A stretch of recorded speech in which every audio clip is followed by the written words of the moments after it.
One of the questions that many wives ask, I really want to come to this love and respect presentation in a small group or read the book, but my husband isn't always as interested. How do I get him to be more interested?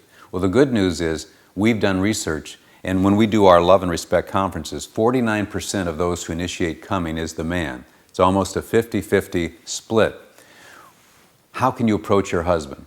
I know this isn't going to feel comfortable, but if you say to him, this Emerson is talking about a man's need for respect and honor, and that men serve and die for honor. I want to better understand how God has made you as a man, because I think sometimes I react to you in a way that's disrespectful.